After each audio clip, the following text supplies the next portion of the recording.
All right, let's get right into it. The brutal economics of amusement parks. Picture this. You decide you're going to build an amusement park.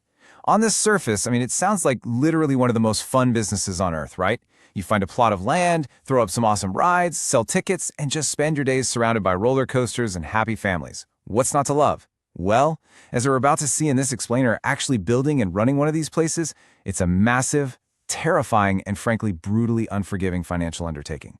Because there is a wildly stark contrast between what the guests experience and what the operators are actually dealing with. We all know the dream, right? The magic, the cotton candy, the thrills. But the harsh reality? Operators are usually staring down something like $30 million in debt before the gates even open. Before a single bolt is even tightened on a coaster, the land alone can bankrupt you. By opening day, you owe so much money to so many different people that one single bad summer could wipe out the whole shebang. Almost nobody outside the industry really gets what it costs to survive on the inside. So here's how we're going to break this down. First, the cost of the ground. Second, beneath the roller coasters. Third, the price of staying alive. Fourth, where the real profit is. And finally, weather, fatigue, and ruin. All right, part one, the cost of the ground. So before you can build anything, you obviously need a location. And every serious park developer lives and dies by this golden rule, the 60 to 90 minute rule.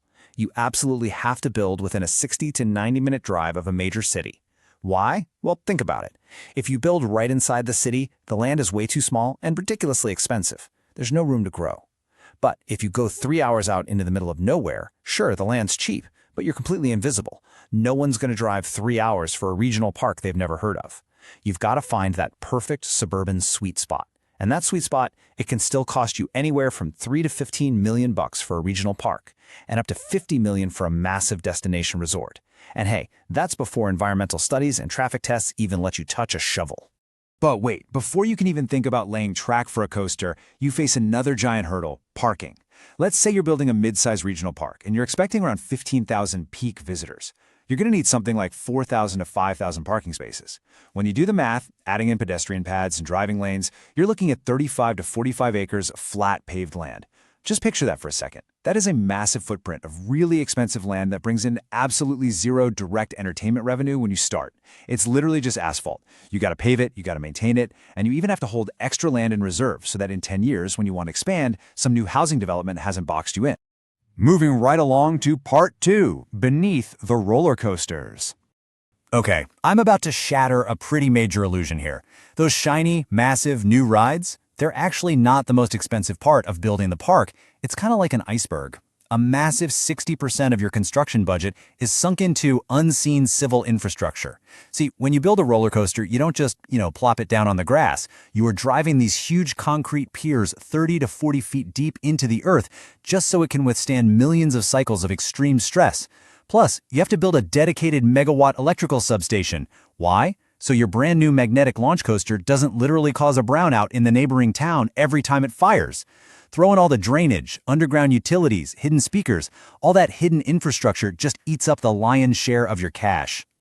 So what do the rides themselves actually run you? Well, a basic kiddie carousel, that's going to set you back anywhere from $100,000 to $700,000. Step up to a standard regional steel coaster, and you're looking at $5 to $30 million, and that's just for the hardware. Shipping and installation will push that way higher. But then there's the top tier, the enclosed mega attractions. Think Universal's Hagrid's Motorbike Adventure or Disney's Cosmic Rewind. These behemoths range from $300 to $500 million, no joke. These aren't just rides anymore. They're fully custom climate-controlled show buildings packed with proprietary tech. Literally, a single coaster can cost more than a professional sports stadium. Which brings us to part three, the price of staying alive. Okay, so you bought the land, you built the rides. You're done spending money, right? Not even close. Let's talk about the staggering daily costs of just keeping the lights on and the guests safe. Every single morning, long before the first guest even walks up to the gate, your certified maintenance team is out there spending 30 to 45 minutes on every major attraction. They are checking joints, hydraulic pressures, proximity sensors, they're running empty test cycles at full speed, they're meticulously signing physical safety logbooks. On top of that, you've got third-party auditors coming in with ultrasonic equipment to hunt for microscopic stress cracks in the steel. If they find even one, that ride closes immediately. Safety isn't just a line item you can trim, it's the absolute non-negotiable cost of staying in business and preventing a catastrophic accident. And all of this rigorous maintenance and operation builds into your largest expense by far, your people. Just think about the daily army it takes to run one of these parks. It's way more than just the teenager pushing the big green go button on the coaster. We're talking 24-hour maintenance engineers, janitors, EMTs, chefs, security guards, even lawyers and HR. This massive, highly specialized workforce makes labor your biggest operating expense, consistently chewing up 30 to 40% of your total gross revenue. And managing them? Total nightmare. You have to recruit and train thousands of seasonal workers every spring, only to turn around and let them go in the fall.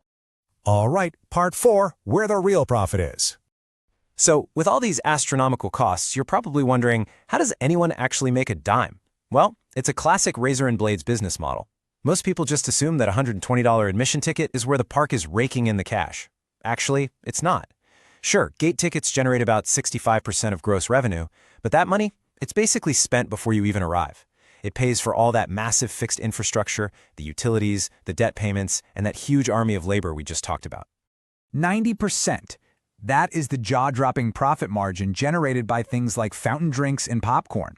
You know that large soda you buy for $7? The water, syrup, and the cup literally cost them pennies. Or take a plush toy that costs a couple of dollars wholesale. Slap a copyrighted character on it, boom, it sells for $35. But the absolute holy grail? Software-based line-skipping passes. You pay anywhere from $15 to $400 just to skip the regular queue.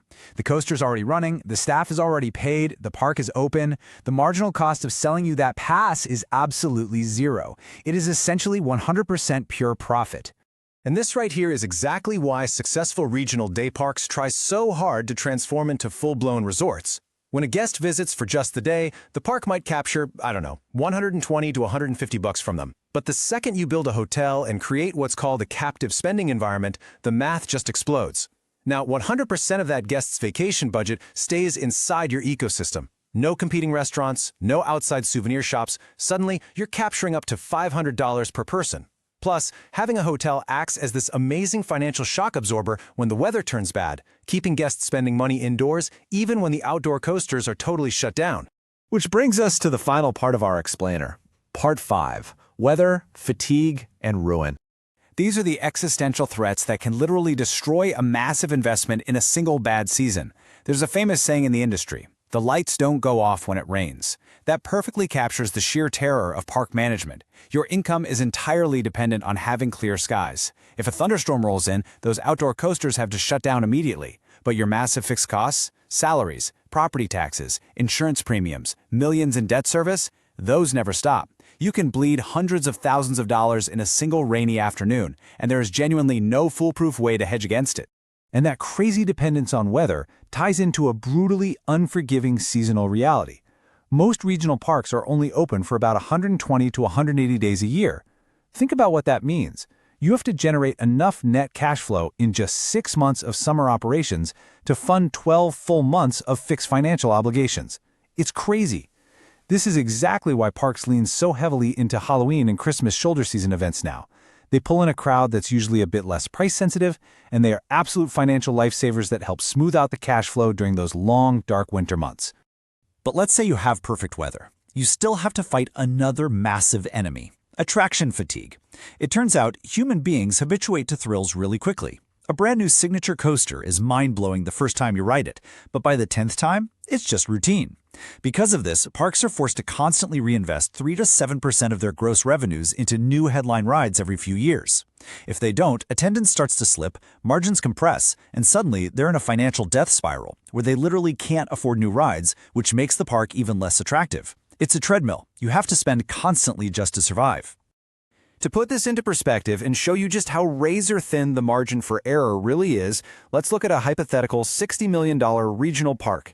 In a great year, maybe they pull in $22 million in revenue, they pay their $17 million in fixed costs, and they walk away with a solid $5 million profit. Not bad. But what happens in a bad year? Say a really wet summer or a flagship ride breaks down. Revenue drops to $16 million, but look closely. The fixed costs, they barely budge. They stay right around $17 million. Suddenly, that healthy profit flips into an existential $1 million loss. The line between wild success and absolute ruin is terrifyingly narrow. So after seeing all of this, we really have to ask the big question, is the magic actually worth the math? Because right behind every laughing child, behind every single churro cart, sits a fiercely capital-intensive, operationally demanding economic engine.